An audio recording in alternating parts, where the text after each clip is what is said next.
If you've ever wanted to take full control of your streaming or recording quality in OBS Studio, then this tutorial is just for you. By the end of this guide, you'll know exactly how to configure the advanced settings in OBS Studio, boosting your stream's professionalism and making sure your recordings look and sound their absolute best. Let's jump right in and start with the heart of OBS's configuration, the output settings. When you first open OBS, you'll notice the output mode is usually set to Simple. To access all the powerful customization features, you'll want to change that to Advanced in the Output tab. This unlocks a whole set of options that let you fine-tune OBS for your specific hardware and streaming or recording needs. First, in the Streaming tab, it's important to pick the right video encoder. If you have a dedicated graphics card like NVIDIA or AMD, select NVENC H264 for NVIDIA or the AMD equivalent. This shifts the heavy lifting to your GPU, freeing up your CPU for other tasks. If you're only running on a CPU, X264 is your best bet. Don't stress if you're unsure. OBS usually labels hardware encoders with your GPU's name. Next up is rate control. Set this to CBR, which stands for constant bitrate. CBR is the streaming standard because it delivers a steady quality level throughout your stream, helping you stay consistent and avoid sudden video drops. For bitrate, a good starting point is 6,000 kilobits per second. This strikes a balance between quality and smooth performance on most internet connections. If your platform and bandwidth can handle it, say you're a Twitch affiliate, feel free to bump that up to 8,000 for crisper video. Keyframe interval should be set to 2 seconds. This is what many platforms recommend. It helps ensure your stream remains compatible and looks smooth to viewers. For preset, choose one based on your hardware capabilities. If your machine's a powerhouse, you might go for a slower preset for extra quality, but if you're streaming on a modest laptop, opt for something faster. Tuning should be set to high quality. It's worth it for crisper visuals.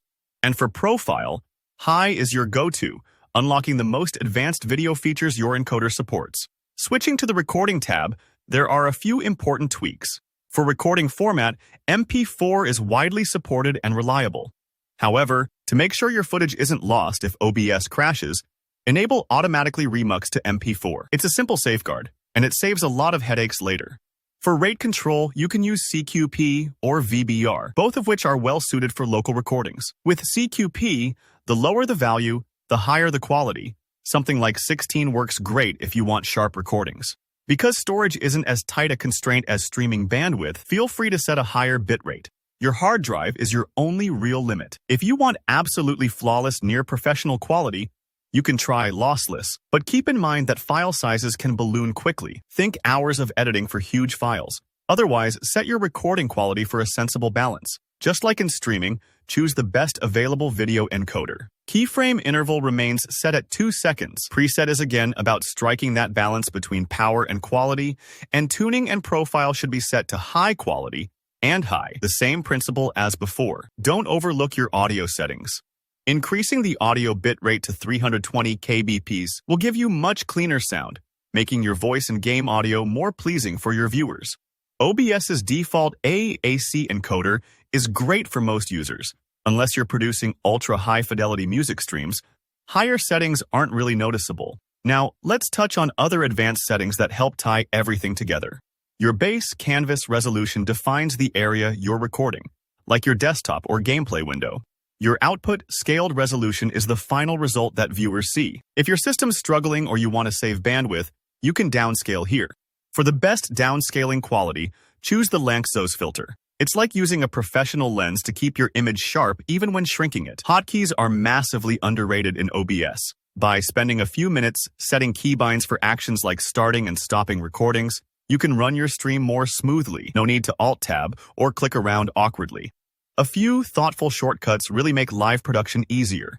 Finally, take a look at the Advanced tab for any additional tweaks that could benefit your workflow. You usually won't need to touch much here, but it's good to poke around and know what's available for future needs. And that's it.